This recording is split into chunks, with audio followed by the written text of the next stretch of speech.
In 1881, a man named John Dolbear stood at the edge of a California forest and watched 12 oxen die trying to move a single log.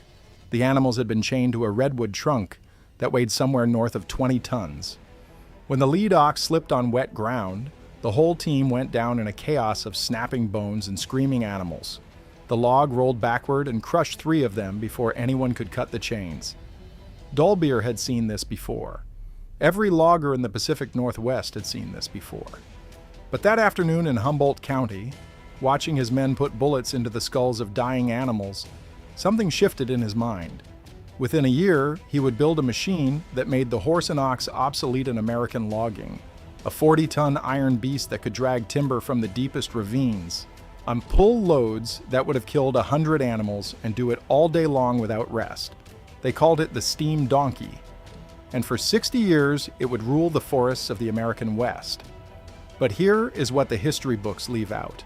That machine created an entirely new way for men to die.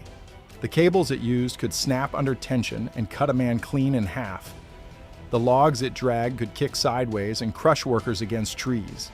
The boilers that powered it could explode without warning, sending shrapnel through human flesh like grape shot. The steam donkey replaced the most dangerous job in 19th century America with something even more lethal. And the men who operated it, the choker setters and rigging slingers and donkey punchers, they died by the thousands in forests that most Americans have never heard of. This is the story of the machine that built the American lumber industry, and the men it consumed along the way. To understand what John Dolbear invented, you first need to understand what logging looked like before his machine existed. Picture a redwood forest in Northern California in 1870. The trees here are ancient. Some of them sprouted before the Roman Empire fell. They stand 300 feet tall, their trunks 20 feet across, their bark so thick you could hide a man inside the grooves. Now picture trying to move one of those trees after you cut it down. A single log from a mature redwood could weigh 50 tons. There were no trucks, there were no diesel engines, there were no highways through the forest. What you had was muscle, animal muscle and human muscle, working together in a system that had not fundamentally changed since the Egyptians built the pyramids. The standard method was called bull team logging. You would cut your tree, buck it into manageable sections, and then chain those sections to a team of oxen. Anywhere from 8 to 20 animals, depending on the weight. A bullwhacker walked alongside with a whip and a vocabulary of profanity that could blister paint, and slowly, agonizingly, the team would drag that log toward the nearest river or skid road. The skid roads themselves were engineering projects. Workers would lay logs perpendicular to the direction of travel, creating a kind of primitive railroad for timber. They would grease these skids with oil or animal fat, anything to reduce friction and make the dragging easier. The smell of a working skid road was unmistakable. Grease and manure and sweat and pine sap all mixed together in the coastal fog. On a good day, with dry ground and a cooperative team, you might move 3 or 4 logs to the landing. On a bad day, you moved nothing. On the worst days, you buried animals and sometimes men. The problems were endless. Oxen needed to eat. In a remote logging camp, that meant bringing in feed, or letting the animals graze, which took time away from hauling. A working ox consumed about 20 pounds of hay per day, plus whatever forage it could find. Multiply that by a team of 20 animals, and you begin to understand the logistics involved. The animals got sick. They got injured. They died from overwork, from accidents, from diseases that swept through the team like wildfire. Hoof rot was endemic in the wet coastal forests. Broken legs were common on the uneven terrain. Exhaustion killed animals that were pushed too hard for too long, and the terrain itself was murderous. The best timber grew in the worst places, steep ravines, muddy hillsides, canyons so deep the sun only reached the bottom for a few hours each day. Try dragging a 20-ton log up a 40-degree slope with animals that can barely keep their own footing. The death rate among logging oxen was staggering. Some operations went through a complete team every season. The animals were literally worked to death, and when they died, operations stopped until replacements could be brought in from hundreds of miles away. A single ox, cost what a common laborer might earn in 6 months. Losing a team could bankrupt a small operation. Human casualties were constant as well. The men were crushed by rolling logs that broke free from their chains without warning. They were kicked by panicked animals striking out blindly in their terror. They were dragged to their deaths when chains snapped and whipped backward with the stored energy of tons of wood and muscle. They drowned in rivers during log drives. They were buried in mudslides. They fell from heights while rigging equipment. The bull team era of logging killed more men per capita than any other American industry. The exact numbers are impossible to determine because nobody was keeping careful records. The dead were often immigrants, often transients, often men without families who would ask questions. They were buried in the forest and forgotten, their names lost to history along with their bones. By the time John Dolbear started thinking about a better way, and the logging industry had accepted these deaths as the cost of doing business. Timber was valuable, men and animals were replaceable. That was the math.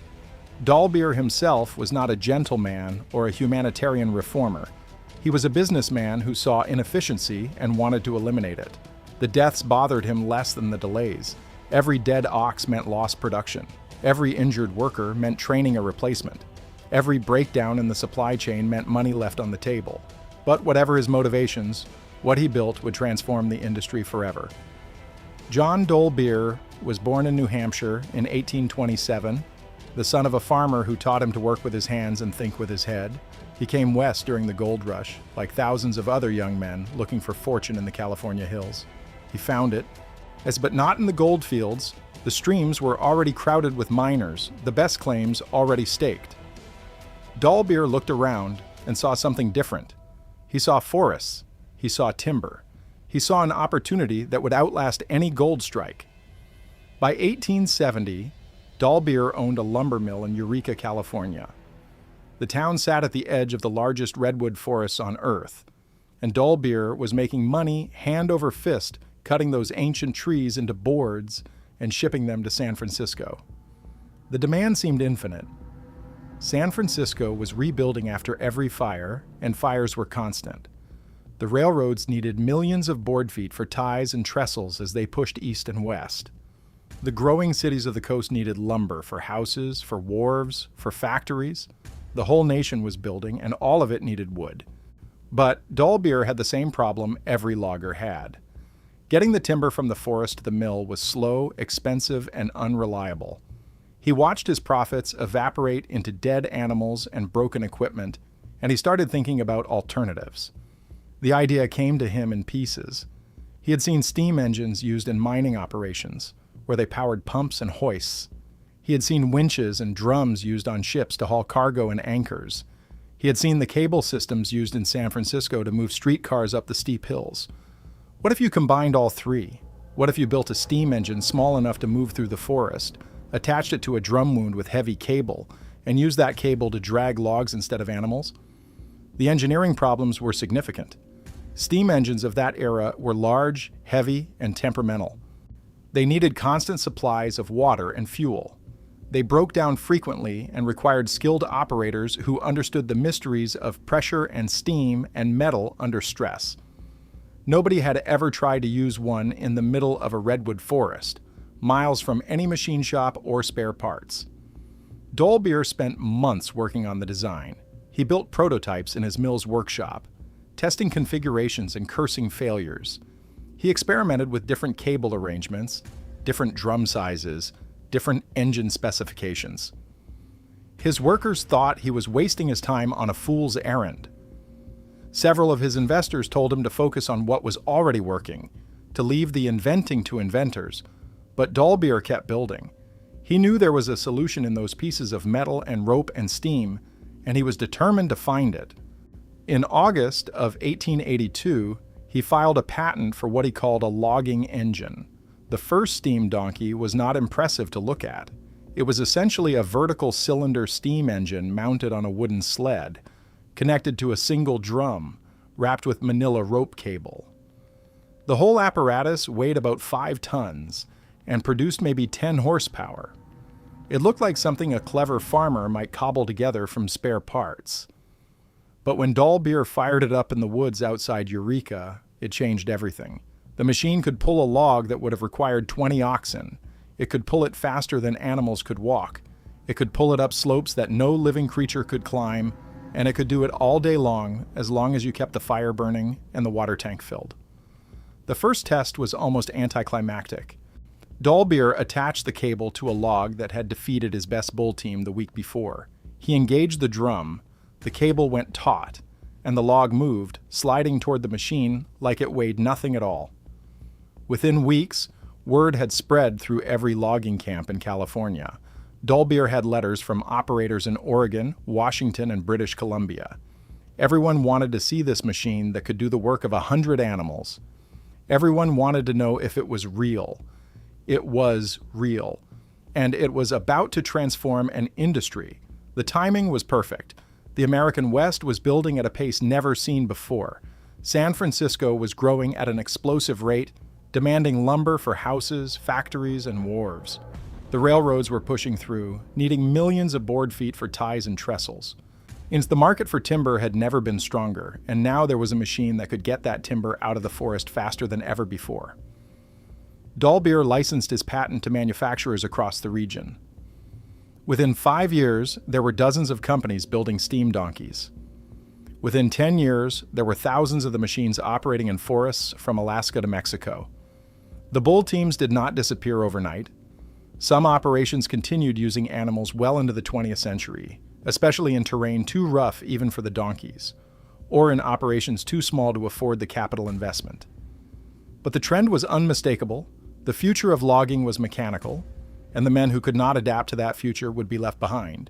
Now let me tell you how these machines actually worked. It's because the engineering was as brutal as the labor it created. A mature steam donkey of the 1890s was a different beast than Dolbear's original prototype. The engines had grown from 5 tons to 40 tons. The horsepower had increased from 10 to over 100. The cable had changed from manila rope to steel wire, and the drums had multiplied from 1 to 3 or even 4. The machine itself sat on a sled made of massive wooden beams, usually cut from the same forest it was logging. These beams might be 2 feet thick and 30 feet long, lashed together with iron bands and bolts. The sled could be dragged from one location to another as the logging operation moved through the timber, though dragged is a generous term. Moving a 40-ton machine through dense forest was an operation that could take days of clearing, winching, and cursing. The engine was typically a vertical cylinder design, with pistons rising and falling in iron chambers while steam screamed through valves and pipes. Boiler pressures ran between 100 and 200 pounds per square inch. That pressure wanted to escape. It wanted to tear the machine apart. Keeping it contained was a constant battle of maintenance and attention. The machines burned wood to heat water into steam. And here was the first terrible irony of the steam donkey. The fuel it burned came from the forest it was destroying. Crews would cut timber specifically to feed the machine that was eating the forest. It was cannibalism on an industrial scale, the forest consuming itself to facilitate its own destruction. A working steam donkey might burn a cord of wood per day. That is a stack of logs, 4 feet by 4 feet by 8 feet. The fire tender's job was to keep that hungry boiler fed, cutting wood into the right sizes, maintaining the right heat, watching the pressure gauges for any sign of trouble. The steam drove pistons that turned the drums, and those drums wound steel cable under tremendous tension. We are talking about cables over an inch thick, wound tight enough to sing when you struck them, capable of exerting pulling forces measured in tens of thousands of pounds. A main line cable might be 1,500 feet long, stretching from the machine deep into the uncut forest where the logs were waiting. The basic operation worked like this. A choker setter would hike out into the forest to wherever the cut logs were lying.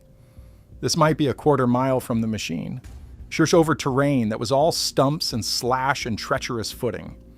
He would wrap a cable around each log, securing it with a hook or a specialized choker fitting that would grip tighter under tension. Then he would signal back to the machine, usually with a system of whistles or hand signals. The donkey puncher, which was what they called the machine operator, would engage the drum. The cable would go taut with a sound like a guitar string being tuned to its breaking point. You could hear it singing in the forest, a high metallic whine that rose and fell with the tension, and then the log would start moving, dragged across the ground toward the machine and the landing beyond. In theory, this was simple. In practice, it was a continuous dance with death. The cables were under unimaginable tension. A steel wire stretched to its limit stores energy the way a compressed spring stores energy. If that cable broke, or if the choker slipped, or if the log caught on something and released suddenly, all that energy had to go somewhere. Usually it went into the cable itself, which would whip backward at speeds faster than the eye could follow. Loggers called this snapback, and it was the single deadliest hazard of steam donkey operations. A snapping cable could cut through a human body like a scythe through wheat. Men were decapitated. They were cut in half at the waist. They were killed so quickly and so completely that their bodies would stand for a moment before falling, the brain not yet realizing it was dead. I want you to picture what a cable snapback looks like. The wire is under 40,000 pounds of tension.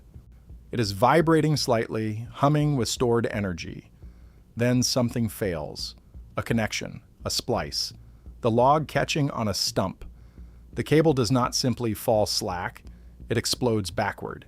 It moves at something like 200 miles per hour, tracing an arc through the air that no man can predict and no man can outrun. If you are in its path, you are dead. You do not have time to react. You do not have time to pray.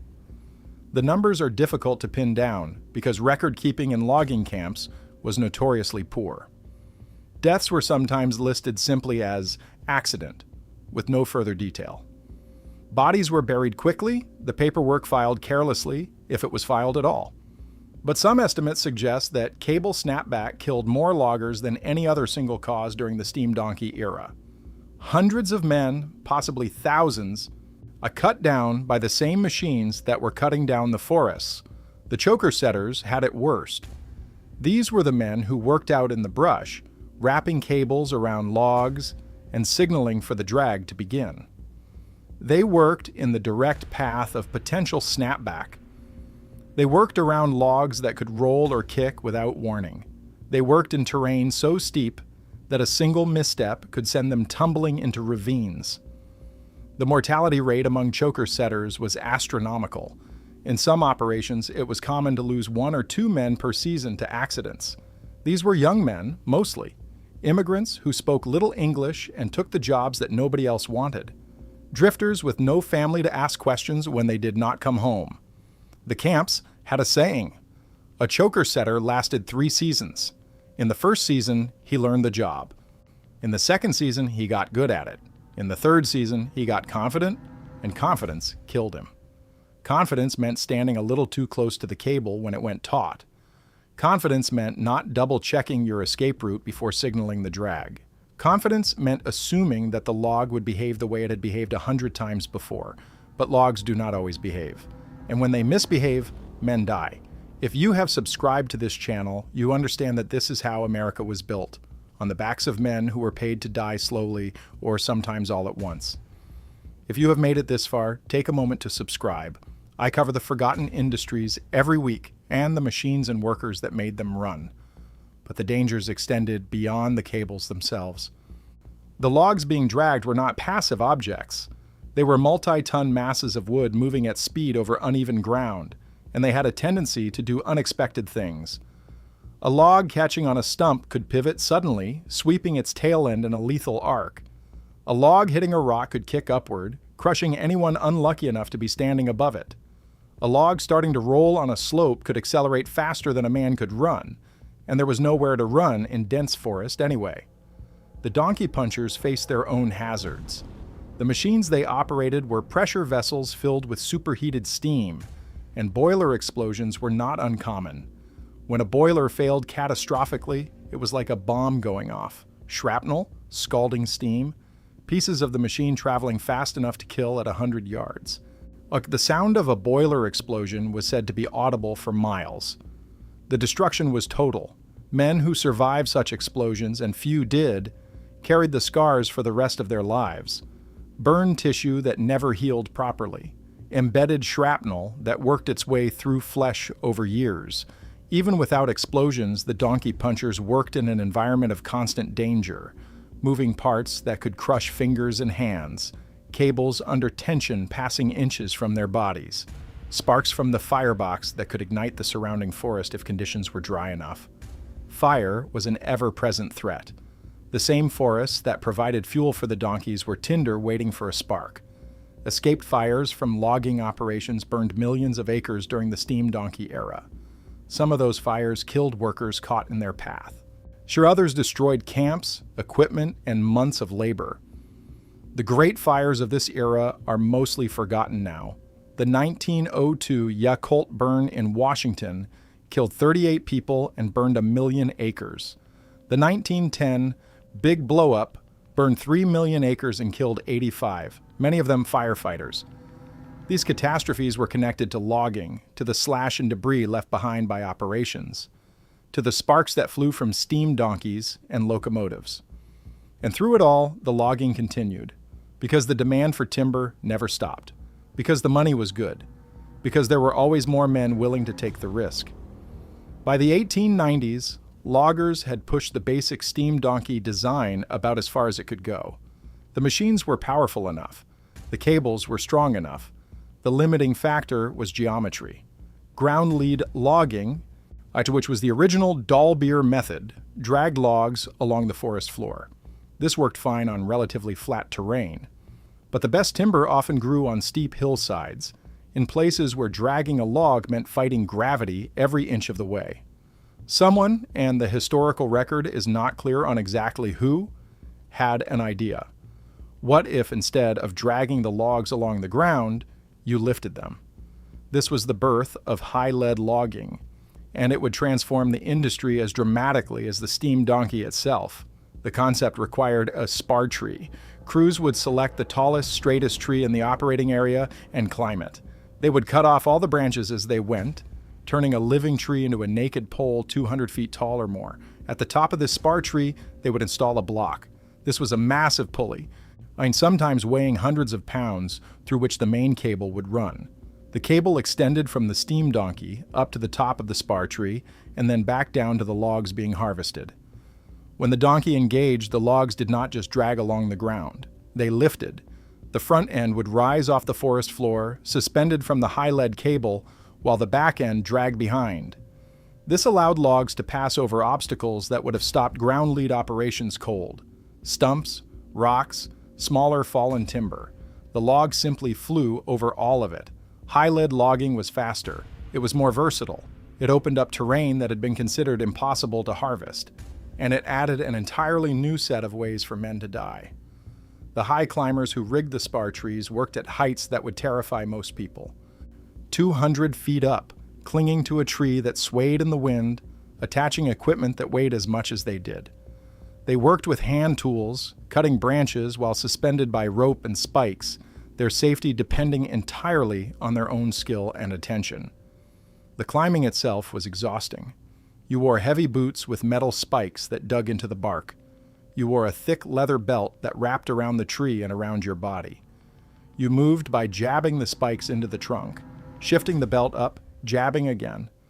200 feet of this, with a saw and an axe hanging from your belt and a coil of rope over your shoulder. At the top, the work became even more dangerous. You had to cut off the crown of the tree, the top section that would interfere with the rigging. This meant sawing through a trunk that was still 2 or 3 feet thick, while perched on a platform you had created by driving steel pegs into the wood. When the top section fell, the remaining tree would whip violently in reaction. High climbers called this the death shake. The tree might swing 20 or 30 feet in each direction, and you clung to it with nothing but your belt and your spikes and your will to survive. Men were thrown off by the death shake. Men had their internal organs ruptured by the force of it. Once the spar tree was rigged, the new hazards began. High-lead operations put enormous stress on the spar tree itself. The cables pulling at its top generated forces that could snap a tree clean in two. When a spar tree failed, it usually did so without warning, and the effects were catastrophic. The tree would fall, bringing down hundreds of feet of cable and rigging. The cable, suddenly slack, would whip in unpredictable directions. The blocks and equipment at the top would come crashing down through the forest canopy. Anyone in the fall zone had approximately zero chance of survival. But the production increases were undeniable. A high lead operation could move twice the timber of a ground lead operation in the same amount of time. The economics spoke for themselves. The dangers were simply part of the calculation. Logging camps adapted to the new technology with the same brutal pragmatism they had always shown. Safety measures were minimal. Training was haphazard at best. Workers learned on the job if they survived long enough to learn at all. There was no government agency looking over their shoulders, no inspectors demanding safe working conditions, no regulations requiring protective equipment or minimum training standards. The logging companies policed themselves, and they had no incentive to prioritize worker safety over production. When accidents happened, and they happened constantly, the response was predictable. Someone would be blamed, usually the dead man himself. He should have been more careful. He should have watched where he was standing. He should have known better. This blame served a purpose. It allowed the system to continue unchanged. If every death was the fault of the individual worker, then the system itself bore no responsibility. There was nothing to fix, nothing to reform, just hire a replacement and keep logging. The workers themselves sometimes accepted this logic. They had internalized the idea that logging was inherently dangerous, that deaths were inevitable, that caution was the only protection and carelessness the only crime. They did not question the system because they could not imagine an alternative. But some did question. In the early 20th century, the industrial workers of the world began organizing in the logging camps. The Wobblies, as they were called, challenged the assumption that dangerous conditions were simply the cost of doing business. They demanded better safety measures, shorter hours, higher pay. The response from the logging companies was swift and violent. Wobblies were beaten, arrested, run out of camps at gunpoint. The organizing continued, but it never achieved the transformation its leaders hoped for. The logging industry remained largely unregulated until well after the steam donkey era had ended. The companies that built steam donkeys competed fiercely for the logging industry's business. Dolbear's original patent spawned dozens of imitators, some of whom improved on his design while others simply stole it outright. Willamette Iron and Steel Works in Portland became one of the largest manufacturers. Their donkeys were known for reliability and power, and they developed specialized models for different terrain and applications. The Willamette brand became synonymous with quality and logging operations across the Pacific Northwest. Washington Iron Works was another major player. They focused on the heavy-duty end of the market, building donkeys that could handle the largest timber in the most challenging terrain. Their machines were expensive but capable of feats that competitors could not match. Smaller manufacturers filled niches in the market. Some built lightweight donkeys for small operations. Others specialized in specific features or regional markets. The competition drove innovation, with each manufacturer trying to outdo the others in power, reliability, and versatility. But competition also drove corners to be cut. Lesser manufacturers used inferior materials. They skimped on safety features. They sold machines that were dangerous even by the low standards of the era. When those machines failed, workers paid the price. The patent disputes were legendary. Dolbear defended his original patent aggressively, suing competitors who he believed were infringing on his design. The courts were clogged with cases involving steam donkey technology. Chatsworth Fortunes won and lost on legal technicalities. Meanwhile, the machines themselves kept getting bigger and more powerful. By 1900, the largest steam donkeys weighed over 50 tons and produced several hundred horsepower. They could pull logs that would have been considered impossible to move a generation earlier. They could operate in terrain that no animal could have crossed. The industry had grown beyond anything Dolbear could have imagined when he built his first prototype in Eureka. The forests of the Pacific Northwest were falling at an unprecedented rate. The timber was flowing to markets across the nation and around the world. The money was pouring in, and the bodies were piling up in unmarked graves throughout the logging country. Let me tell you about a single camp to make these statistics real. In 1902, On a logging operation near Aberdeen, Washington employed about 60 men. They ran 2 steam donkeys, one for ground lead work and one rigged for high lead. It was a well-run camp by the standards of the time, with experienced foremen and equipment that was maintained properly. In 12 months of operation, that camp recorded the following casualties: 2 men killed by cable snapback, 1 man crushed by a rolling log, 1 man killed when a spar tree failed, 3 men seriously injured in various accidents, injuries severe enough to end their logging careers, numerous minor injuries that were not formally recorded. That works out to a fatality rate of about 6% per year. If you worked in that camp for 10 years, you had better than even odds of being killed or permanently disabled.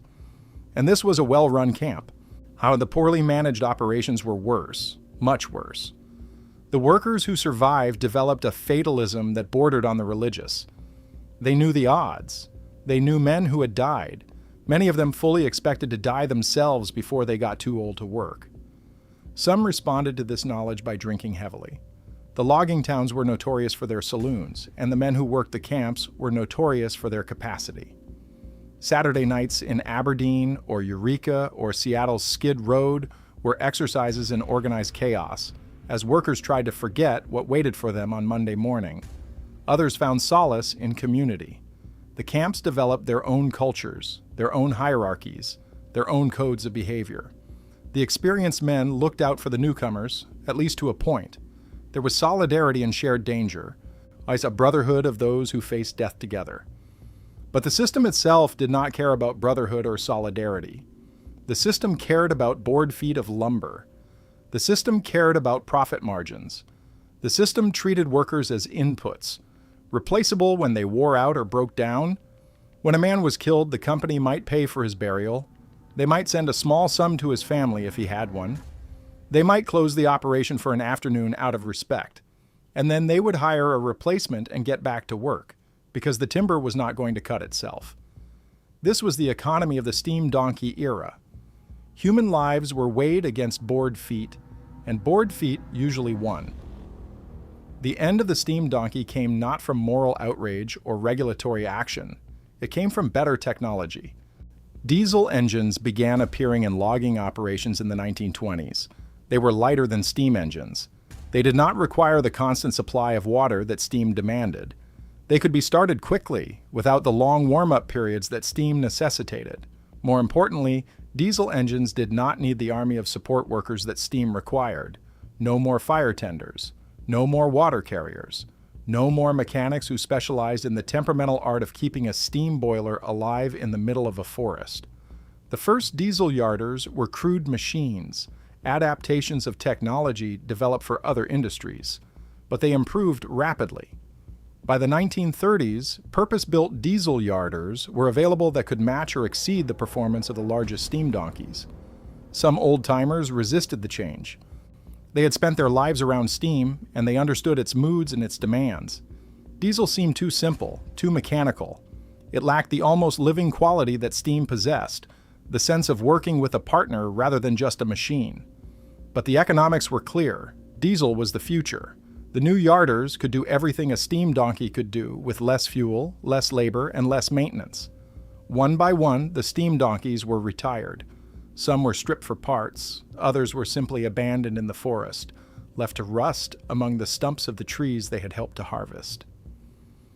The transition was gradual. Steam donkeys continued operating well into the 1940s in some areas, especially in remote locations where diesel fuel was hard to come by. The old machines were reliable, and operators who had spent their careers working with steam were reluctant to change. But the economics were clear. Diesel was the future. The new yarders could do everything a steam donkey could do, with less fuel, less labor, and less maintenance. By 1950, the steam donkey had become a relic, seen only in museums and occasional demonstrations. The diesel yarders that replaced them were not dramatically safer. Cable snapback remained a hazard. Logs still kicked and rolled. Men still died in the forests of the Pacific Northwest. But the scale of the killing diminished.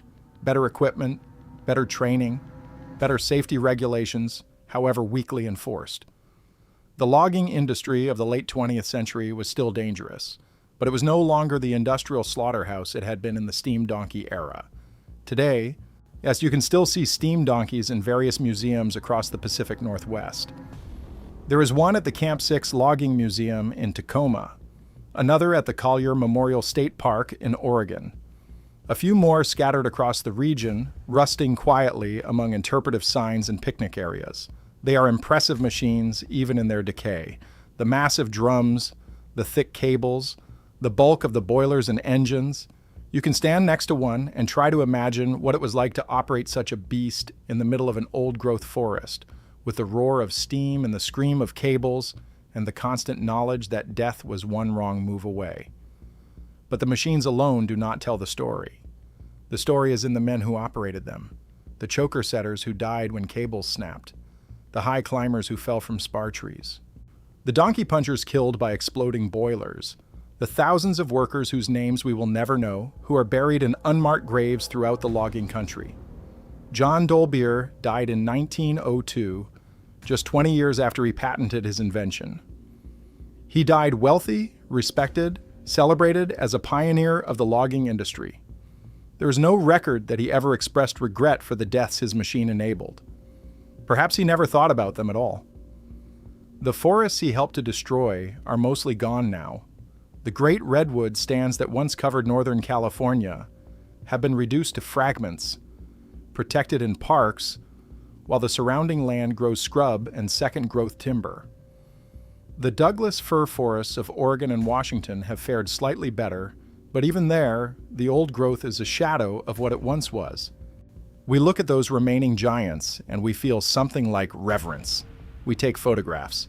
We walk trails through cathedral groves. We try to imagine what it was like when forests like these covered the entire coastal range. But we rarely think about the men who cut them down. We rarely consider the human cost of the lumber that built our cities, framed our houses, supported our railroads. Those men are forgotten, their sacrifices unacknowledged, their graves unmarked. This is the debt we owe them. Not guilt or apology, but simply acknowledgement. Simply the recognition that the world we inherited was built by men who paid for it with their bodies and their lives. John Dolbear's steam donkey made America rich. It enabled the harvest of timber on a scale that would have been impossible with animal power alone. It built the cities of the West Coast. It laid the railroads that connected the nation. But it also killed. Indiscriminately and efficiently, it killed. And the men it killed deserve to be remembered, not as statistics in a footnote, but as human beings who went into the forest one morning and never came home. 40 tons of iron and steel, a drum of cable under tension, the shriek of steam and the groan of timber. That was the steam donkey. That was the machine that built American logging, and these were the men it consumed.